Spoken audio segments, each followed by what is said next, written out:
chaque fruit, chaque aliment apporte à votre caractère la qualité des éléments qu'ils contiennent. Par exemple, les pommes de terre vous rendent content, c'est pourquoi dans des conditions difficiles, l'homme doit manger des pommes de terre. Certains en mangent pendant des années sans connaître leur influence. Les pommes rendent doux, indulgents, le visage acquiert de la fraîcheur. Pour devenir doux, mangez aussi du raisin.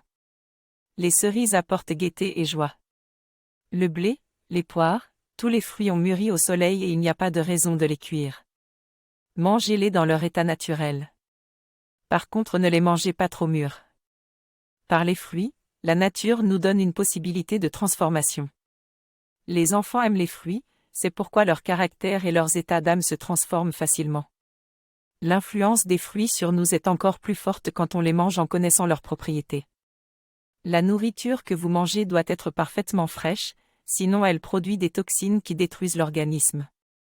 Dans la peau du raisin, il y a beaucoup de vitamines que l'on obtient seulement à condition de les mastiquer beaucoup. Il est préférable de ne pas avaler les pépins. Manger trop de miel dérange l'estomac. Ne pas en manger n'est pas bon non plus. Pour être gai et dynamique, mangez du miel. L'huile d'olive retient une bonne quantité d'énergie solaire condensée. 5 à 6 noix par jour suffisent comme apport de graisse. Des noisettes, des amandes, des noix, voilà les bonnes graisses. Abandonnez les huiles raffinées. Les graines de tournesol sont préférables à l'huile de tournesol. Prenez 150 g de ces graines, moulez-les, cela suffit largement comme apport de matière grasse pour la préparation de vos plats.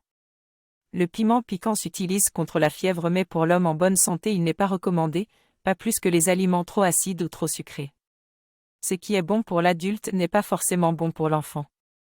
Le lait est bien pour l'enfant mais mauvais pour l'adulte qui, s'il en prend longtemps, dérangera son système digestif. Les soupes aussi dérangent l'estomac, elles diluent les sucs digestifs, en plus, ne sont pas bonnes pour la voix. Dans mon menu, il n'y a pas de soupe.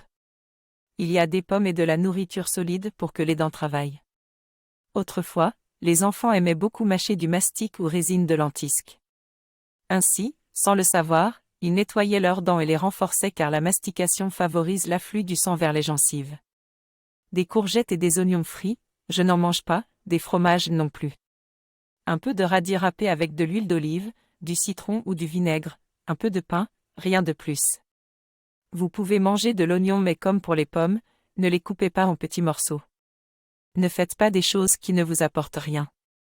Même avec une nourriture plus riche, si vous n'avez pas d'amour rien ne vous profitera. L'excès de nourriture épuise l'organisme, la frugalité prolonge la vie. Et du peu que vous mangez, remerciez toujours Dieu du plus profond de votre âme. Au temps des croisades vivait un ermite. Il passa 40 ans de sa vie sur la souche d'un arbre en se nourrissant seulement une fois par semaine. Est-ce qu'il mangeait des steaks, du beurre ou des gâteaux? Les gens des environs se rendaient auprès de lui pour qu'il les guérisse. Cet homme-là avait compris la loi de la foi.